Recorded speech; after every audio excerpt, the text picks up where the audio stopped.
Осы қасиетті ораза айымен сіздерді құттықтаймын тағы да. Бұл айды жалпы ораза дегеніміз жалпы мұсылман қауымы асыға күтетін ай, жылына бір рет келетін ай. Бұл айда адамдар өзін толығымен жаңартады деуге болады. Тек қана бұл жерде біз дәрігерлер көбінесе жаңағы физиологиялық тұрғыдан болатын өзгерістер ғана емес, сонымен қатар адамдарда рухани өзгерістер болады. Рухани өзгерістер, жүрегі тазарады, адамдардың жүрегі жұмсарады. Сонан кейін бұл тек қана таңертеңнен кешке дейін, күндізгі уақытта таңертеңнен кешке дейін тамақ ішпеу, су ішпеу ғана емес, сонымен қатар бұл жерде көздің оразасы болады екен, тілдің оразасы, аяқтың оразасы, сондай оразалар бәрі қатар жүреді екен. Себебі жаңағы қасиетті Құранда айтылғандай, бұл айда ғайбат сөйлеуге болмайды, жаман сөздерді айтуға болмайды, жаман заттарға қарауға, көруге болмайды, жаман жерлерге баруға болмайды. Соның барлығы, яғни бұл жаңағы ораза деген ұғымға кіреді. Бұл өте қасиетті ай. Себебі бұл айда жаңағы қасиетті Құран түскен ай. Пайғамбарымыз саллаллаху алейхи уассалам өте қатты құрметтеп, жыл осы 11-12 айдың ішіндегі ең қасиетті ай деп сыйлаған осы айды. Себебі осы айда адамдар өздің барлық осы дүниелік ба жоқ басқа барлық мұқтаждарын осы айда сұрайды Алла тағаладан. Барлық жақсы дұға тілектерін айтады. Алладан не бір сондай жақсылықтарды туыстарына, балаларына, өзінің сондай жақсы көретін адамдарына осы дұғаларын арнайды. Енді бұл жерде біз көбінесе дәрігерлер жаңағы физиологиялық тұрғыда қандай өзгерістер болатынына көңіл аударамыз, яғни бұл жерде бір айға созылған оразаны 4 кезеңге бөлуімізге болады. Соның ең бірінші кезеңі жаңағы алғашқы бірінші, екінші күн. Бұл енді өте күшті, күрделі өзгерістер болатын күн. Себебі қараңыздар, бұл кезде асқазан, ас қорыту жолдары күнделікті тамақты сырттан алып жатады, суды сырттан алып жатады.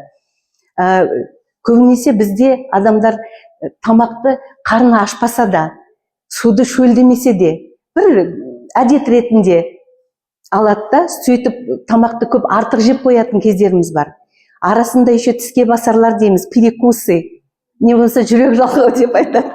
То есть арасында орехи ма, семечки ма, бананы ма, жеміс па, әйтеуір сумкаларымызда бір конфеттер ма, сондайлар жүреді, соның барлығы артық нәрселер. И ол сырттан түспей қалады да, сол кезде бізде шоковый состояние болады организмде. То есть организм сырттан тамақ түспейді, сырттан су түспейді, сол кезде ол не істейді? Өзінің, енді ол өлмейді ғой, ол өзінің ішіндегі запастарын сыртқа шығара бастайды. То есть ең бірінші біздегі жинап қойған, жыл бойы 11 ай жиналған, ал көбінесе бізде қор жасайтын бауыр. Значит, тамақ біздің күнделікті энергиямызға қажет энергияны жібереді, ал қалған артық жаңағы тамақтарымыздың барлығын ол бауыр өзіне депо, резерв ретінде сақтап тұрады. Ол көбінесе майлар. Сөйтіп жаңағы бауырымыз жировой гепатозға ұшырайды, стетогепатит деген аурулар болады, соған ұшырайды. И сол жаңағы оны гликоген, значит, гликогенді жұмсап қанға шығара бастайды, қоректік заттарды.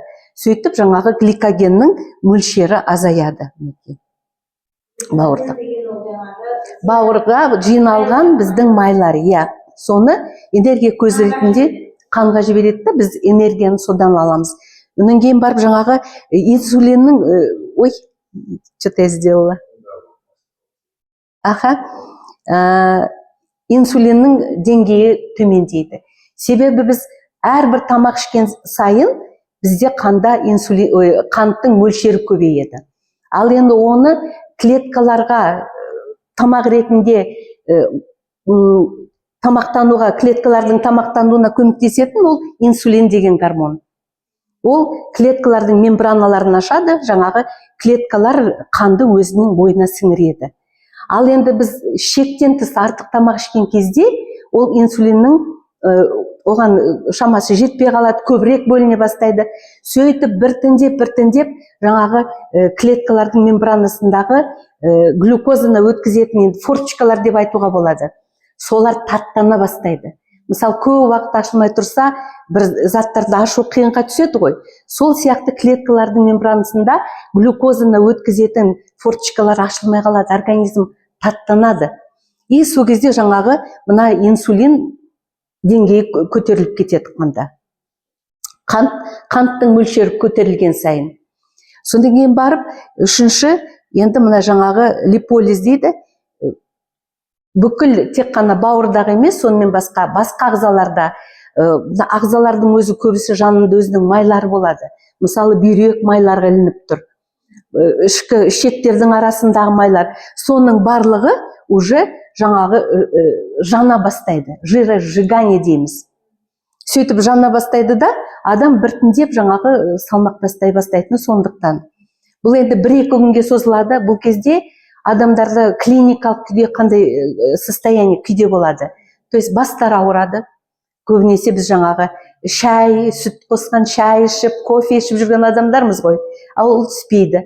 Значит, бас ауырады, басы тұманданады, жүрегі айныған сияқты болады, әлсірейді, шаршағыш болады. Сондықтан жаңағы 1-2 күнде енді организм өзі детокс процестерін бастаған кезде ол не істейді? Ол соған сабырлық таныту керек. Жаңағы ораза ұстаудың тағы бір негізгі моменттері ол жаңағы сабырлыққа келу, адам төзімді болуы да. Бұл күнде 1-2 күн төзу керек, Өйткені организмде өте күшті жаңағы метаболикалық процестер жүріп жатыр. Сонан кейін екінші кезеңі, бұл жаңағы 1-7-ге созылады, 2-ші мен 7-ші күндер аралығы. Бұл жерде жаңағы кетон денелерінің түзілуі күшейеді. Ол кетогенез деп аталынады. Ол не? Ол кетогенез дегеніміз, мысалы, сырттан түсетін тез көмірсулар жеткіліксіз жағдайда организмде сондай бір қосымша энергия күші ретінде, энергия қоры ретінде жаңағы кетон денелер түзіледі. То есть бұл жаңағы основной энергиялық көздерге байланысты қосымша. То есть бас миына, жүрекке, бұлшықтың жұмысына кетон денелері қажет. Сол түзіле бастайды, ол күшейе бастайды. Сонан кейін екінші жаңағы аутофагия дейді, самоочищение клеток басталады. То есть клеткалардың детоксы басталады. Клеткалар өзінің бойындағы қажет емес заттарды сыртқа шығара бастайды. Митохондриялардың жұмысы күшейеді. То есть біртіндеп ол энергия шығара бастайды клеткалар. И және бұл жерде жаңағы өте сыртқа шығару ағзаларының қызметі күшейеді. Ал бізге сыртқа шығаратын ағзалар не ол? Бауыр, бүйрек, тері, тыныс жолдары да. Солар арқылы жаңағы организмнен токсиндер шығара бастайды. Енді бұл кезде адам клиникалық күйде қандай күйде болады? Бұл кезде ол кішкене көңіл күйі көтеріле бастайды. Уже аштықты жеңілірек сезіне бастайды. Жаңағы әлсіреп, шаршағыштығы азаяды. Сөйтіп, ол енді уже организм, енді басында біз ең бірінші, жаңа айтпаппын, ең бірінші оразаның ең негізгі қағидасы ниет ету. Біз просто таңертең тұрғанда, мен бүгін аштық жариялаймын деген емес, именно мен бүгін Алланың ризашылығы үшін таңертеңнен кешке дейін аузымды бекітемін деп ниет қойған кезде, бізде бас миы бүкіл денемізге, организмге, ағзаларға сигнал жібереді, команда береді. То есть держитесь деген сияқты. Значит, бұл жерде жаңағы көңіл күй кішкене көтеріледі, жеңілдік, аздап болса жеңілдік сезінеді. Тамақ соншалықты бір қарын ашып жүрек айну ондай болмайды, азаяды. Сонан кейін бұл жерде тағы бір өте маңызды нәрсе, ИФР1 деген гормон бар, инсулиноподобный гормон, инсулиноподобный гормон роста. То есть бұл жаңағы бізде организмді өсіретін соматотроптық гормон, ол гипофиздан шығады. Бала туыла бастағаннан бастап адам қартайған шағына дейін ол бөлініп тұрады.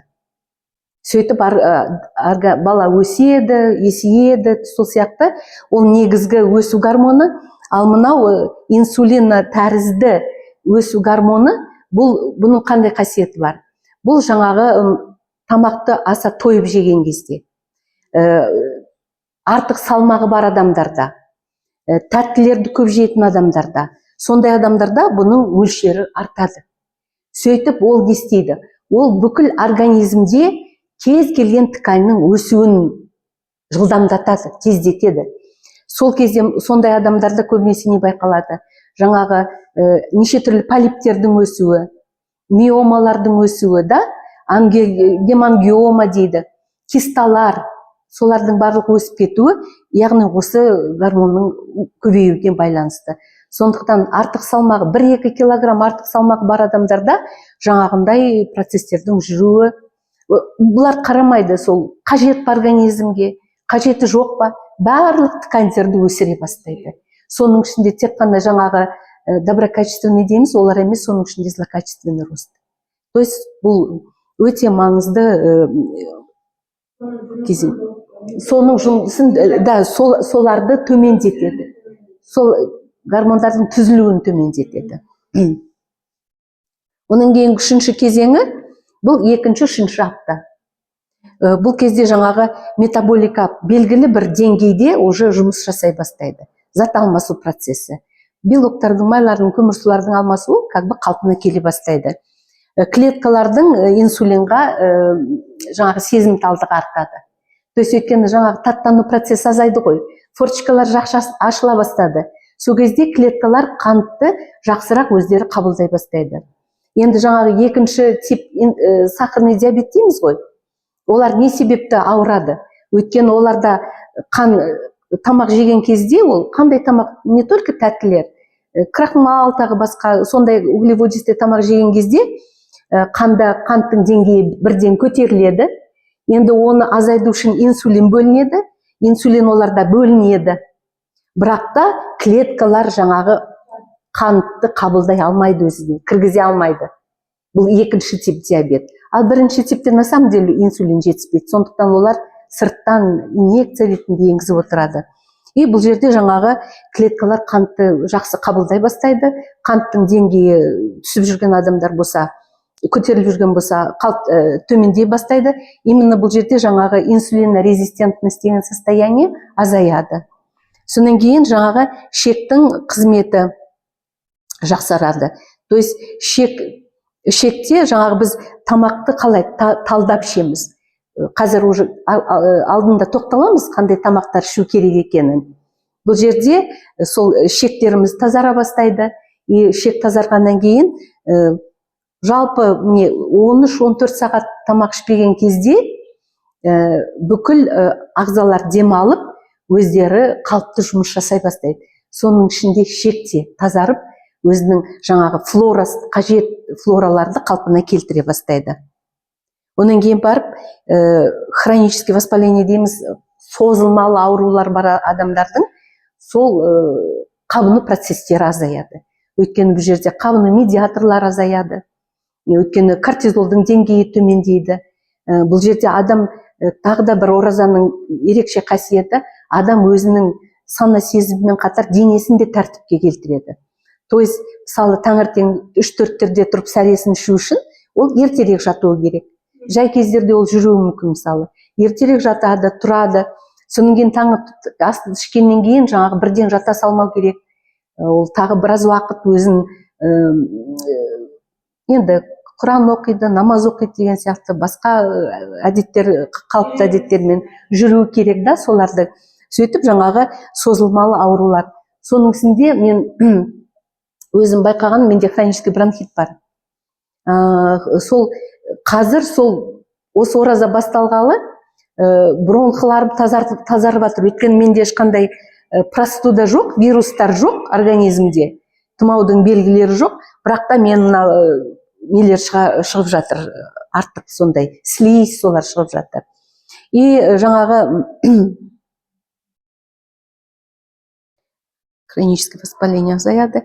И соңғы кезеңі мына ең толық адаптация организмнің бейімделуі. Бұл жерде жаңағы адамдарда не байқалады?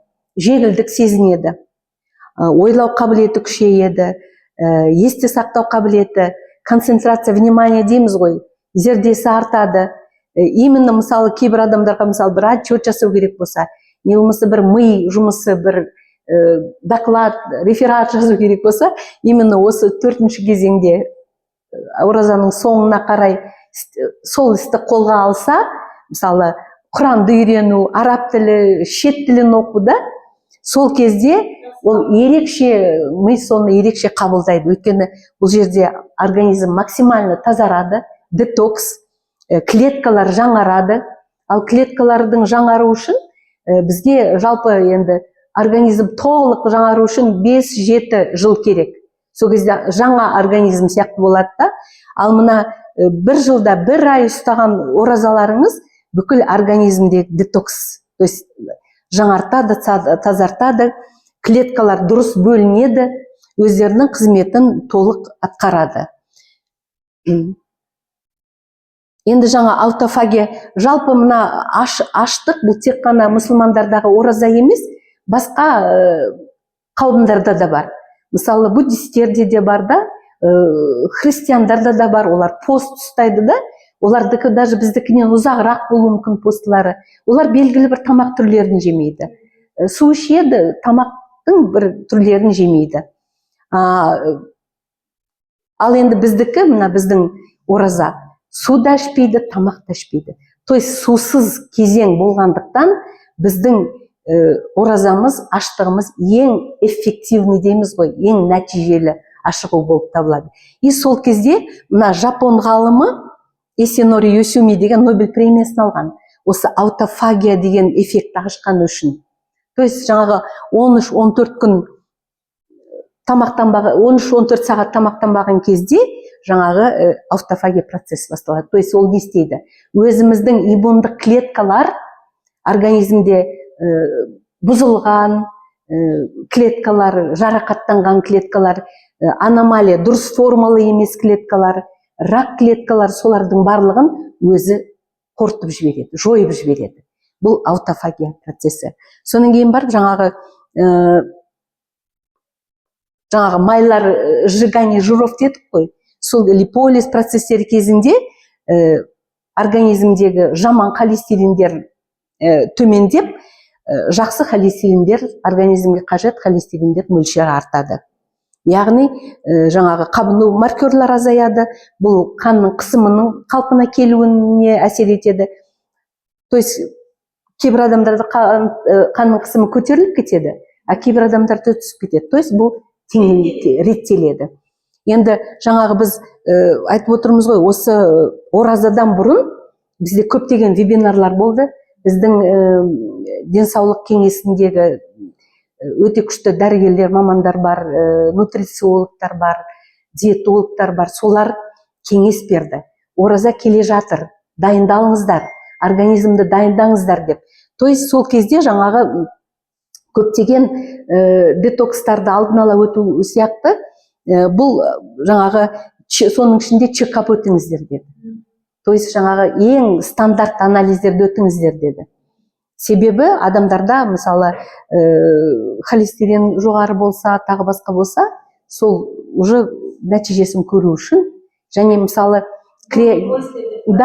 креатинины жоғары болса, мочевинасы жоғары болса, мысалы бүйрек ауырып жүретін адамдар, олар көбінесе ол бүйрек ауырғанын білмейді.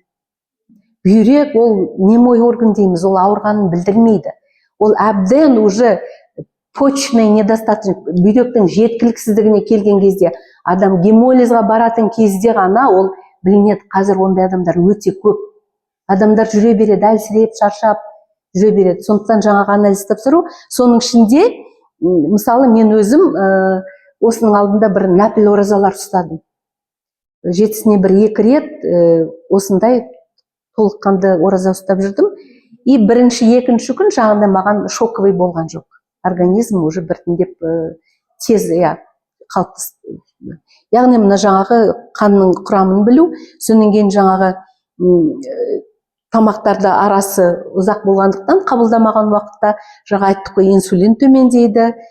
Бұл қан диабетінің алдын алу және метаболикалық синдромның алдын алу. То есть метаболик синдром деген қазір мектеп жасындағы балаларда 2-нің бірінде көп.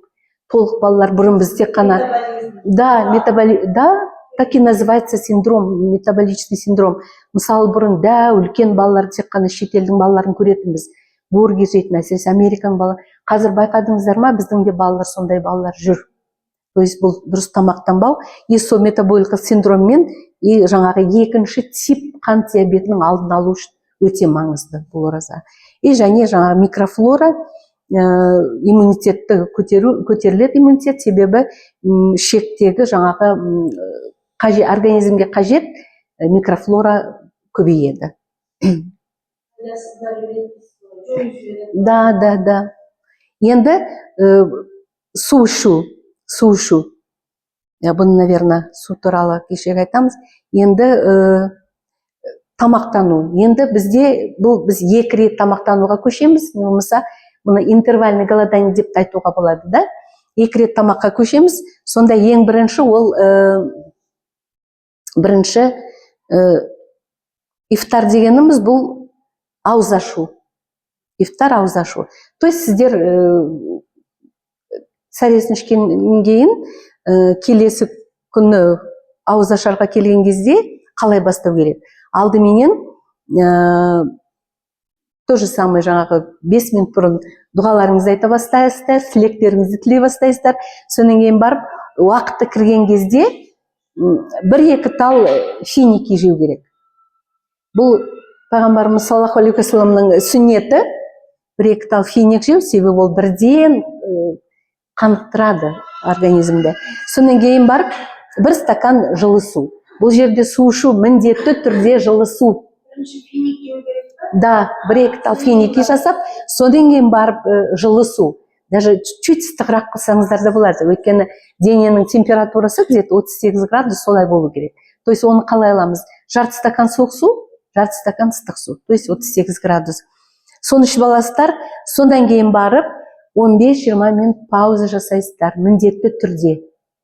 Өйткені осы уақытта жаңағы су душ сияқты шайып өтеді, жабысып тұрған барлық шекарында. Бұл кезде жаңағы адамдар намаз оқып алады, уақыты кірді ғой да, намаз оқып алады, не болмаса жаңағы Құранды оқиды, дұғаларды оқиды, сүрелерді оқиды, 15-20 минут. Бірден тамаққа кірісуге болмайды. Өйткені ас қорыту жолдары әлі дайын емес.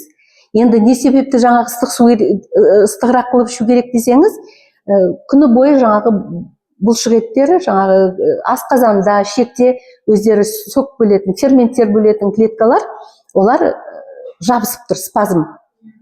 Суық су ішсеңіздер, ол одан ары қатып қалады да, сіздер тамақ ішкен кезде жаңағы сөлдер, тұз қышқылы, ферменттер бөлініп үлгермейді. Содан кейін барып асқазан ауырлық сезеді, тамақ дұрыс қорытылмайды. Енді жаңағы пауза жасадыңыздар, содан кейін барып негізгі тамақты қабылдау басталады. Енді біздің жаңағы дәрігерлердің кеңесі бойынша диетологтардың, нутрициологтардың сұйық тамақтан бастау керек. Сұйық тамақтан. Көбінесе қазіргі кезде бізде прямо модный деп айтуға болады, әр кезде болады ғой ондай мода тамақтануда, тағы басқада. Костный бульон, сүйек сорпасы. Оның өзінің қалай жасаудың өзінің рецепті бар. Соны рекомендовать етеді, немесе сұйық кез келген тамақ, содан кейін барып қосымша айтамыз, тағы қосымша тамақтар. Қуырылған тамақ болмайды, майлы тамақ. Енді бізде ауызашар деген бұл қазір енді оразада мейірімділік көрсету, да, сондай басталады. Туыстық ара қатынастар жақсы дами бастайды. Бір-бірімізді ауызашарға шақырып, сол көңілімізді білдіріп, сауап алғымыз келеді. Сол кезде бізде не? Алдыменен не? 5 бармақ үлкен табақпен, қазы қарта, онан кейін манты, плов, оның, то есть сіз түн ортасынан бастап ұстаған оразаңыздың мағынасы жойылады. Жаңағы организмдегі басталып жатқан процестер сол жерде тоқталады. Оның ары қарай әсері болмайды. Сондықтан осыны сақтау керек. Сорпа ішу керек, да. Көкөніс қазір процентный соотношениесін айтамыз. Мінекей. Енді идеальный тарелка дейміз, жаңағы міне ифтардағы мына жерде 45% түспей қалыпты. Мына жерде 45% жаңағы нелер болу керек. Алдыменен 40% көкөністер мен овощтар. Салаты, клетчатка, брокколи, шпинат, да? Көбінесе солар болады. Көкөністер өте мысалы тіпті болмаса 1 уыс, 2 уыс деп есептелінеді. Оның кейін барып жаңағы злаки, киноа, гречка, бурый рис дегендер, бұл цельные злаки, солар болу керек. Және 30% тауық, балық еті, оның кейін нелер, бобовый дейміз, бұлардың барлығы организмге өте қажет. Енді қызыл етті азайту керек. Көбінесе құстың еті, балық ифтарда. Өйткені не себепті? Сіздер тойып, ауыз ашқан кезде тойып тамақ ішеміз, әсіресе қонаққа барғанда. Мысалы ет жесеңіздер, ол 8 сағат қорытылады, ал тесті жесеңіздер, жайма, 14 сағатқа дейін асқазанда ол жатады. То есть жаңағы аутофагия, гликогенез, оның ешқайсысы жұмыс жасамайды. Өйткені организм өзін өзі тазалауға ашығып үлгермейді ол. И сіз уже сахур дейміз, значит, сәресін ішкенде, ол кезде адам қалай тұрады? Жүрек айнып, ыстық тамақ ішкісі келмей, бір жеңіл тамақ жегісі келіп тұрады. Сондықтан осындай тарелка болу керек бізде. Енді міне алдыменен біз енді барлығымыз дайындалдық қой оразаға, да? Продуктылар алып келдік үйде. Сонда міне қандай продуктылар маңызды? Балық, өйткені омега 3 көп көздің ішінде. Жұмыртқалар өте сіңімді, тойымды тамақ. Сәресінде көбірек жеу керек. 2 штуктан жеуге болады даже.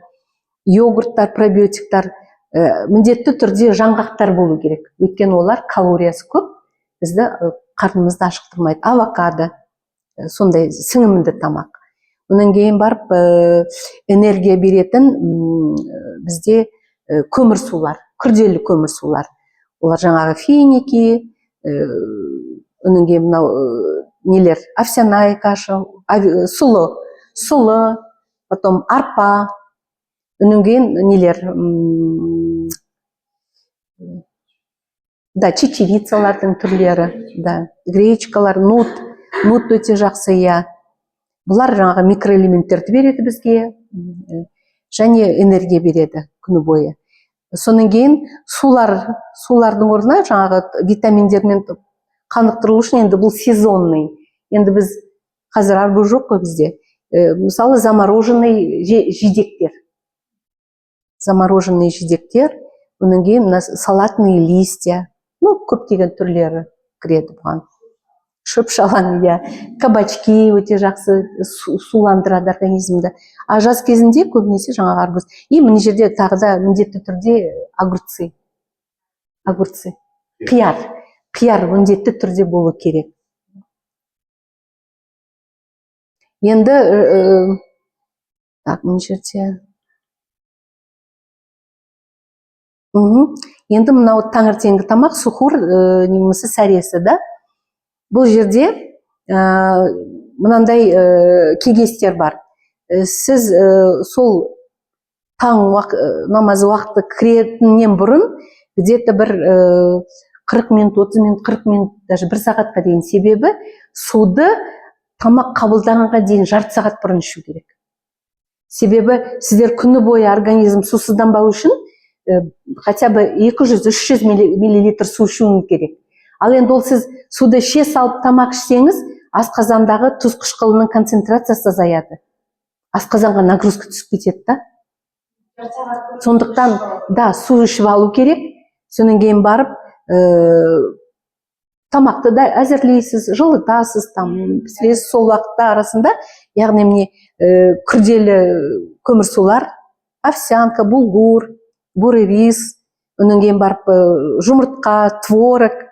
Жұмыртқаны асқан күйінде қабылдаса болады, не болмаса не смятка дейміз ғой, глазунья, кефир ішуге болады, орехи обязательно. Бұлар жаңағы ас қорытудың бірден қорытып жібермейді, біраз уақыт ас қорытуды ұстап тұрады. Жаңа жазылған 1-2. То есть бұл жеңіл тамақ.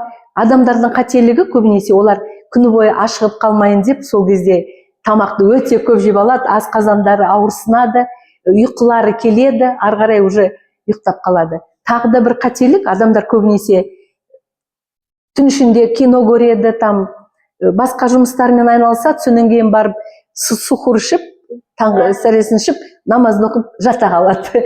Бұны вообще ораза деп есептелмейді, ол ешқандай оның несі жоқ. Олай ұстағанша, в общем, ұстамай ақ қойған дұрыс. Енді мына айттық жаңа, энергияны жоятын, асқазанға нагрузка түсіретін тамақтар, бұл қуырылған, майлы тамақтар. Вообще мынандай консервалар, колбаса, сосиски дегендер вообще жеуге болмайды. Олар адамды шөлдетеді, құрамында көптеген сондай заттар бар. Тәтті тамақтар. То есть жаңағы таңертең не себепті, ауыз ашқанда не себепті алдымен суды ішіп алыңыздар дейді. Үнен кейін сұйық тамақ ішіңіздер дейді. Себебі асқазанды толтырып алуымыз керек. Сол кезде жаңағы тәттілерге, тортқа, тағы басқаға орын қалмай қалу керек. Онан кейін барып жаңағы мына кофеин, кофелерді ішуге болмайды. Кофе, чай обязательно квашеная капуста болу керек рационда. Ол витамин С-ның көзі. Мына шайлар, ол мочегонный эффекті бар, суларды артық шығарып жібереді, потом организм сусызданады. Енді осы біз организм өзін-өзі тазартып жатыр, детокс жасап жатыр, жаңағы күрделі метаболикалық процесстерді жіберіп жатыр. Сол кезде жаңа сыртқа шығару ағзаларына жүктемелер күшті түсіп жатыр ғой, бауырға, басқаға да. Сол кезде біз организмді қосымша қоректендіруіміз керек. Өйткені біз тамақты санын да азайттық, сапасын күшейттік, бірақ санын азайттық, мөлшерін азайттық. Сол кезде енді тамақтардың көбінде қазір шынын айту керек, витаминдер, минералдар жеткіліксіз. Біз қанша тамақ ішіп жатсақ та. Сондықтан организмді қосымша мынандай витаминдермен, микроэлементтермен толықтыру қажет. Ол үшін қай кездерде ішу керек? Мысалы, таңғы ас кезінде, таңертеңгі тамақтың алдында витамин D3, омега-3 ішу керек. Витамины группы B ішу керек. Бұл қандай продуктыларда бар, қазір мен айтып кетемін біздің. Сонан кейін барып кешкі тамақтан кейін темір ішу керек, витамин С, пробиотиктар ішу керек. Ал енді жататын кезде магний ішуге болады. Біздің осы компанияның ерекше бір мықты жері деп айтуға болады. Біздің компанияда денсаулық кеңесі бар. Мен енді осы уақытқа дейін қанша компанияны білемін, ешқайсында мұндай кеңес жоқ. Біздің дәрігерлер, бұлар тәжірибелі ханымдар, мырзалар, бұлар осы біздің рынокқа кіретін өнімдерді толық зерттеуден өткізеді. Саралайды, сонан кейін барып бұлар енгізуге бола ма, болмай ма, біздің халқымызға қажет па, пайдасы бола ма, болмай ма, сол туралы кеңес береді. Осы кеңестің рекомендациялар бойынша осы ораза кейінде мынандай продуктларды ұсынамыз. Ең бірінші жаңағы смузи детокс. То есть организмді детокс жүріп жатыр дедік қой. Соны көмектесу үшін, ішектің жұмысын жақсарту үшін, бауырдың қызметін жақсарту үшін смузи детокс. Бұл жаңағы 2 қасығын 200 мл суға салып, смузи ретінде қоймалы жыңзат. Бұны көбінесе біз қай кезде рекомендовать етеміз. Мысалы, сіздер ауыз аштыңыздар сағат 5 пен 6-ның арасында. Енді біз 10-11-ге дейін жатқанға дейін, обычно 7-8-дердің арасында 9-ға таман қарын ашады. Сол кезде осы смузиді ішесіздер. Біріншіден ол жеңіл, екіншіден тоқтықты қамтамасыз етеді, үшіншіден бұл кәдімгі ішектерді щетка сияқты тазалап өтеді ғой. Өйткені мына псилиум, ол инулин бар, семена чия бар, стевия бар. Бұлардың барлығы шекке барған кезде ол сіңеді, набухать етеді. Сөйтіп жаңағы жылдар бойы жиналған каловые камни дейміз, слизь дейміз. Кстати, олар адам салмағының 15-20% солар шектегі. Соларды кәдімгі щетка сияқты тазалап алып шығады, тоқтық сезімін туғызады, себебі клетчатка. Ал енді таңертең тұрған кезде, енді сіздер ауызашарға бардыңыздар, мысалы тамақты жақсылап тойып алдыңыздар, енді сухарь ішу керек, ол кезде уже аппетит жоқ, да, асқазан көбінесе мына өт жолдарында застой бар адамдарда жүрек айнып тұрады таңертең, тамақ ішкісі келмей сондай. Сол кезде осы смузи детокста судан кейін ішіп алсаңыздар тіпті керемет болады. То есть біріншіден ол аппетитті ашады. Да, жоқ, судан кейін, да, судың алдында ішуге болады. Өйткені бұны ішкеннен кейін міндетті түрде тағы қосымша бір стакан су ішу керек. Себебі ол набухать ету үшін ол су керек, көбірек ішу керек, иә. Тамақ ішпесе болады. Онан кейін бар жаңағы жеңіл тамақтар. Содан кейінгі міндетті түрде біздің рационда болу керек витамин D3. Енді витамин D3-ді өздеріңіз білесіздер, қазіргі кезде жалпы адамдарда барлығы төмен, 30-дан төмен. Қанша адамдар маған анализін жібереді? 30-дан төмен. Редкі бір 50 сондай. Ал енді ол 30-дан төмен болса, ол адамдарда онкологияға жол ашық деген сөз. Организмде бір сондай процестер басталуы мүмкін.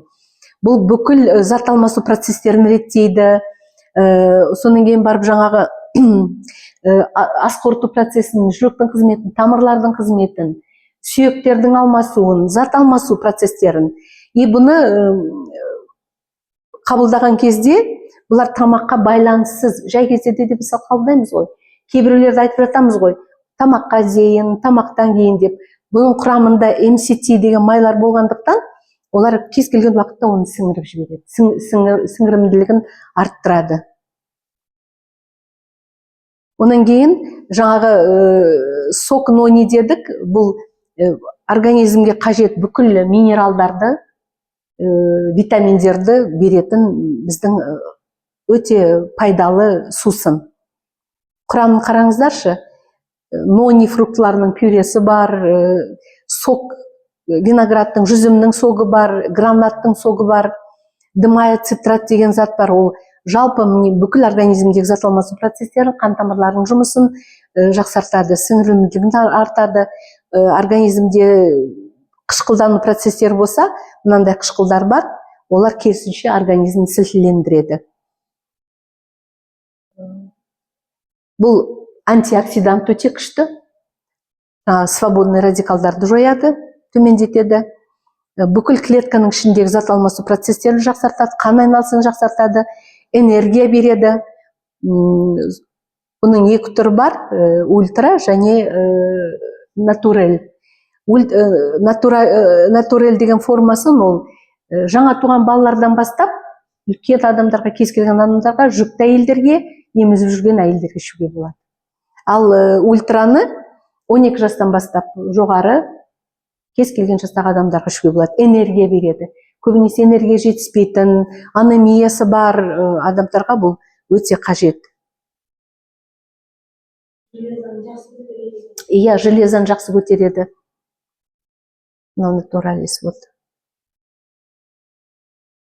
Өте дәмді. Біздің сусындар өте дәмді. Сүйсініп ішуге болады, барлық балаларды жақсы ішеді. Енді жаңағы тыква-бум, бұл тоже жаңағы хитозан, тоже бұл жаңағы сорбенттерге жатады. Организм күресіп жатыр, бауыр мен бүйрек токсиндерді шығарып жатыр. Сол кезде бауырдың қызметіне жақсы көмектеседі, жұмысын жеңілдетеді. Тыква-бум және өттің жүруін жақсартады, өт жолдарының жұмысын жақсартады. Дигидрокверцетин бар құрамында. Көбінесе мына ораза кезде өтінде застой бар адамдар, организмі өте көп шлактанып қалған адамдарда, жаңағы айттық қой, әлсірейді, шаршайды, сол кезде аузынан жағымсыз иіс шығады. Соны мына тамақтанғаннан кейін мына жвачканы соруға болады, ауызға салып соруға болады. Ауыз қуысының, өйткені күні бойы ауыз жабық тұрды ғой, ешқандай. Сол кезде жаңағы тіс аурулары болса адамдарда, егер тамағында бір хронический процесстер болса, сол кезде мына жвачка олардың залалсыздандырады. Өте дәмді. Және пребиотиктар бар құрамында. Енді тісті шаюдың маңызы әрқашан маңызды. Тісті дұрыс шаю, дұрыс пастамен шаю. Мысалы, бізде организм токсиндер көп, шлактанып кетті деп айтамыз ғой. Не себеп? Ол кейбіреулер айтады адамдар. Ол қай жақтан түсіп жатыр, мен таза су ішіп жатырмын, тамағымның барлығын таза деп, да? Ол бізге кез келген моментте түсіп жатады. Мысалы, шашымызды дұрыс шампуньмен жумасақ, не болмаса жаңағы крандағы суымыздың өзінде нелер көп, ауыр металдардың тұздары көп, да? Не болмаса біз жеп жатқан балықтардың өзінде ауыр металдар болуы мүмкін, да? Не болмаса жаңағы тіс пастасының ішінде фторлар көп болуы мүмкін. Әсіресе кішкентай немерелеріңіз, балаларыңыз болса, солардың именно қандай пастамен тісін шаятын маңызды. Өйткені олар до конца дұрыс шая алмайды, дұрыс шайқамайды ауыздарын, сол кезде фторды олар көп мөлшерде жұтып қояды. А ол өте ауыр токсин ол фторлар. Сондықтан мына біздің зубная паста ауыз қуысын, еще сок нони бар ішінде, өте жақсы, керемет тазартады. Иә, паста. Енді иммунобустер. Иммунобустер бұл құрамында өте күшті 10 түрлі саңырауқұлақтар бар. Оның ішінде көбіміз барлығымыз білетін кардицепс, грипп-рейши, шиитаке, ежави гребенчатый, тағы басқа түрлері.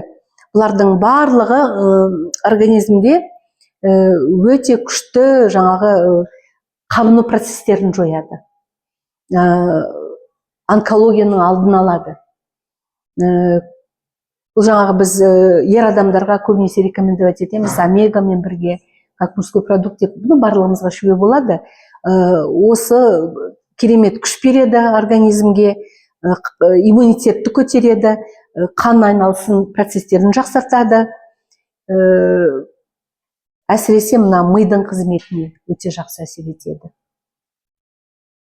Одан кейін организмді бір сондай бейімдейді нагрузкаларға, аштыққа, тағы басқа физический нагрузкаларға.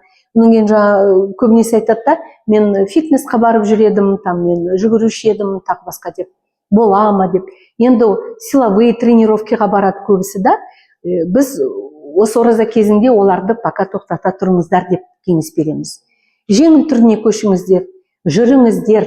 Обычно жүру барлық, енді тегін ғой жүру, спортзалға бару қажет жоқ, абонемент сатып алу қажет жоқ. Жүрудің маңызы бәрінен күшті. Өйткені, мысалы, адамдарда жүрегіміз бүкіл қан айналсын, жүрек қызметі күшті болу керек деп айтамыз ғой. Ал енді мына оның қазір сондай бірінен тыңдадым, бір российский физиолог. Ол айтады да, адамның екінші жүрегі бар, ол қай жерде ойлайсыздар дейді да. Значит, ол екінші жүрегі бұлшық ет екен, голень, икроножные мышцы, екінші жүрегі. То есть адам жүрмесе, жүрек қанды төмен қарай айдайды, да? Ал енді қан жоғары қарай жүрекке қайтып оралу керек қой. Ол үшін ол қайтып өзіне сорып ала алмайды. Енді ол физиологиялық процесс күрделі. Ол целая лекция, мына өкпені қуысы сорады, тағы басқа. Соның ішінде маңызды бір механизмі бар, ол мына бұлшық еттердің жиырылуы. Бұлшық еттер жиырылған кезде вена тамырларының бойымен қан жоғары жылжып, қайтадан жүрекке оралады.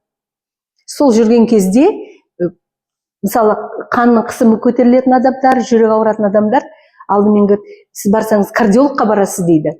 Ал ешкім сіздің кардиологқа барсаңыз аяғыңызды емде деп айтпайды дейді, жүр деп. То жүру өте маңызды. Көп жүру керек, 10 000 қадамы жасауға болады, жеңіл растяжки, соларды жасауға болады. Ал силовые жүгіруге болмайды. Жалпы жүгіру деген вообще мына дорожки дұрыс емес. Себебі қытайларды білесіздер ғой, олар ешқашан ондай нетпейді, көбінесе олар жаңағы медитациялар жасайды, йогалар жасайды, тағы басқа упражнениялар. То есть мына біздің иммунобустер өте керемет. Және бұның тағы бір керемет қасиеті бар, ол рак клеткаларын жояды.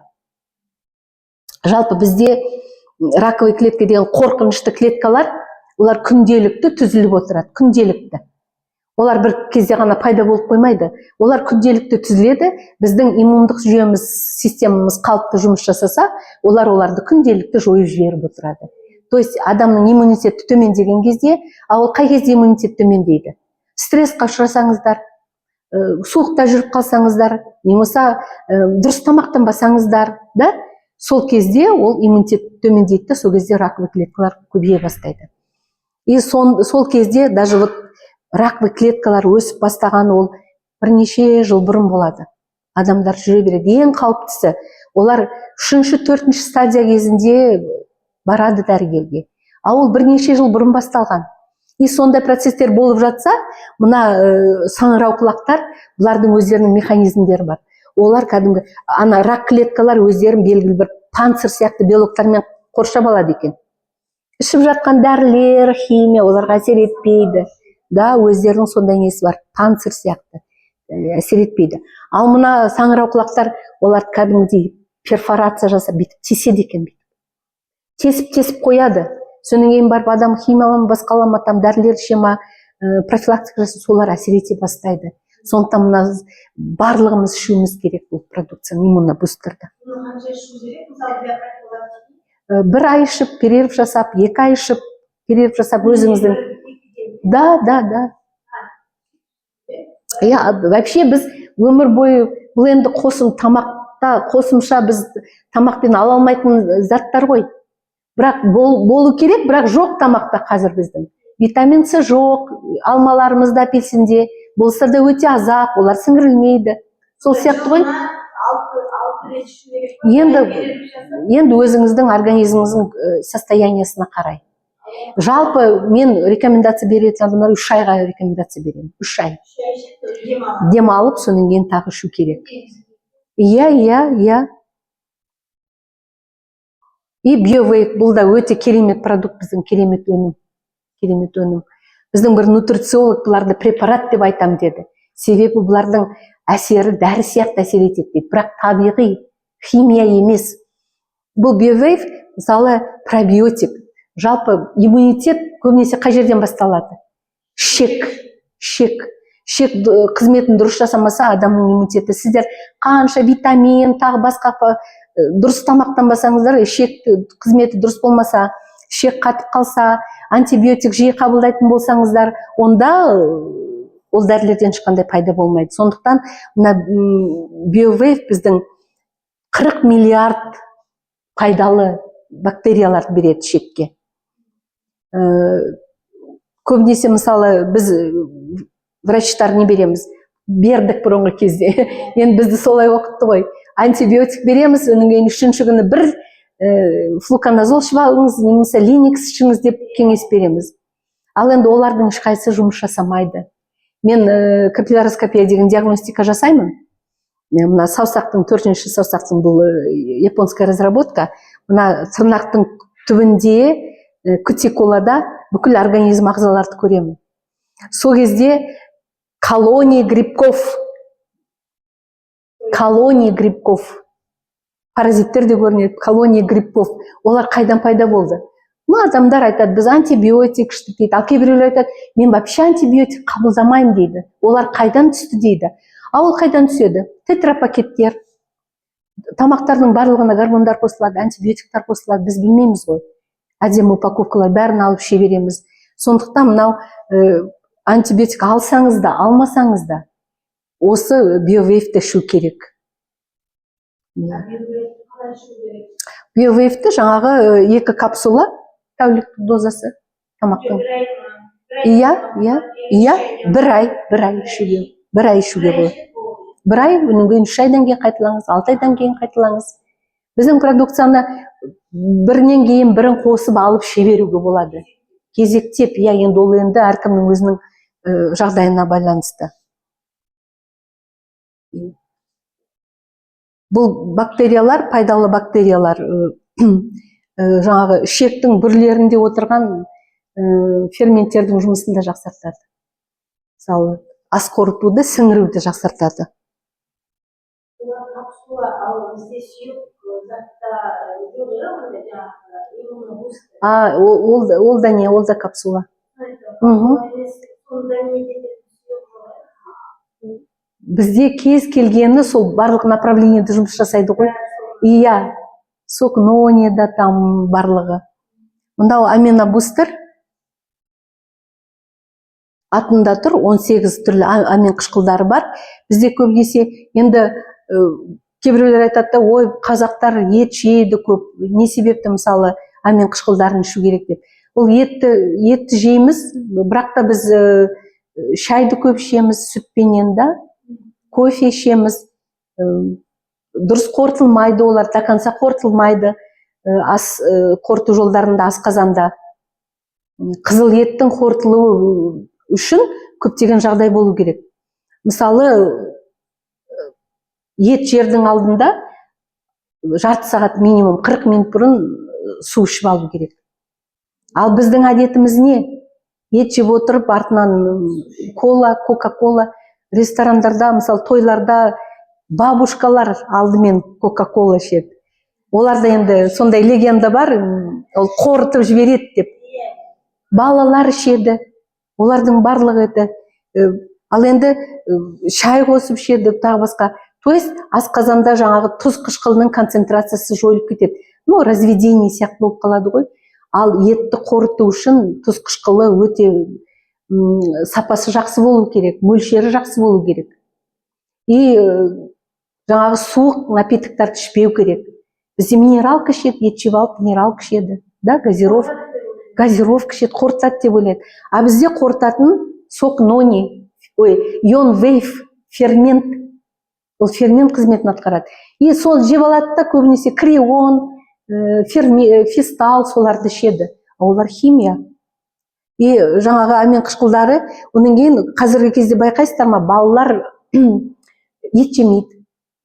Олар жаңағы көбінесе фарш ретінде да, котлеты, манты, пельмени, ет жейтін балалар жоқ қазір. Оларда да жаңағы амин қышқылдар жеткіліксіз. Сонан кейін питаниясы төмен, гипотрофия, боп-боз болып жүреді, бұлшық еттер массасы аз, тәттіні көп жейді. Сондай балаларға мына аминобустерді беру керек. Құрамында өте келім. Иә, амин қышқылдарынан белоктар түзіледі. Строительный материал для белков бізде амин қышқылдары.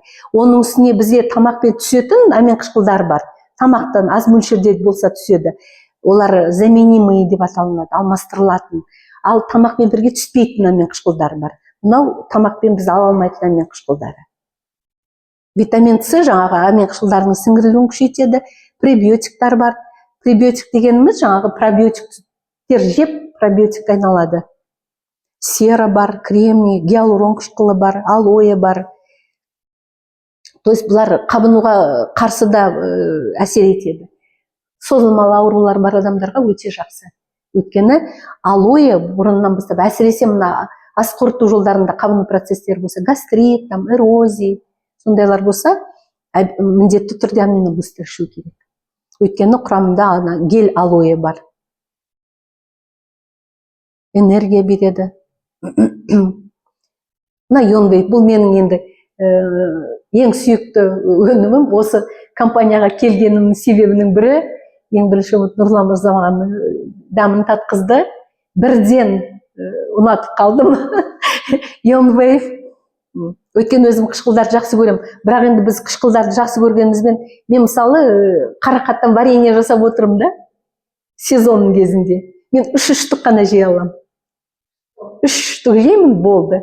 Ал біз тәулігіне 150 граммға дейін жидектерді жеуіміз керек, қышқыл. Қарақат, тағы қандай түрлері бар, малина, тағы басқа көп жей алмаймыз ғой.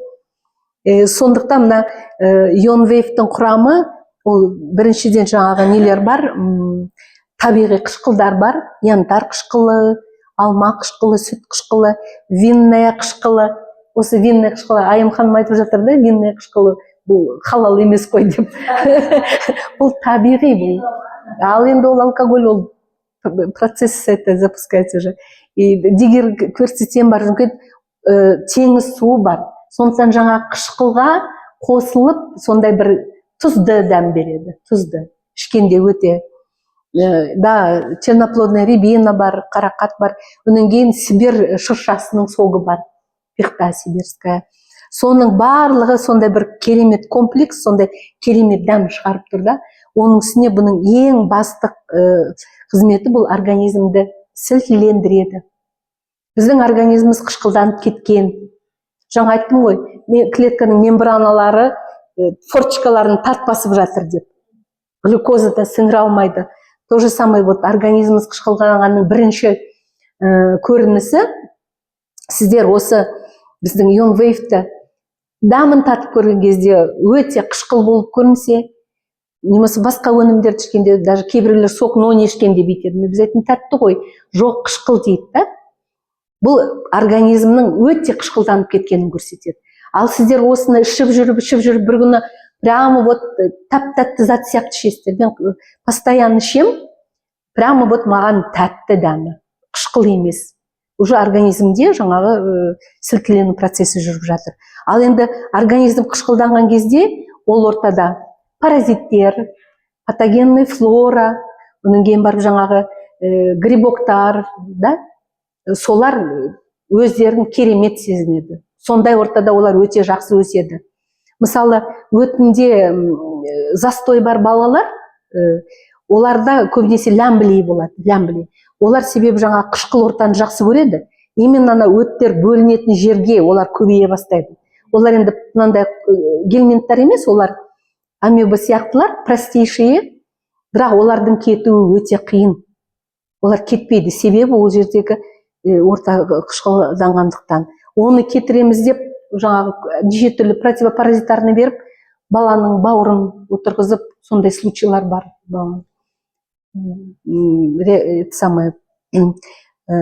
Енді тағы да бұл иммунитетті көтереді, энергия береді.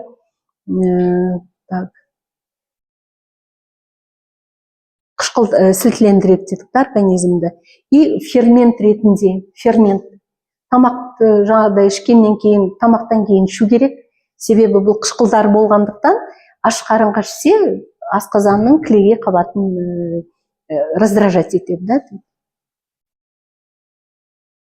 Бұл да жаңағы ораза кезінде біз ұсынатын, әсіресе жаңағы ифтардан кейін ішіп аласыздар. Тамақты қорытады жақсы. Happy Wave. Басында айттық қой, адам әсіресе алғашқы күндер ораза ұстағанда бас ауырады, басы тұманданады деп та, көңіл күйі төмендейді, бір әлсіздік, шаршағыштық байқалады. Сол кезде ашуланшақ болып кетеді кейбір адамдар. Сол кезде мына біздің Happy Wave сусынын ішу керек.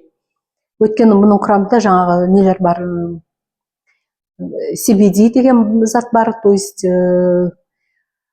настроениені, көңіл күйді көтереді, бас миының қызметін жақсартады, Б тобының витаминдері өте көп, өйткені бас миына Б тобының витаминдері өте көп қажет.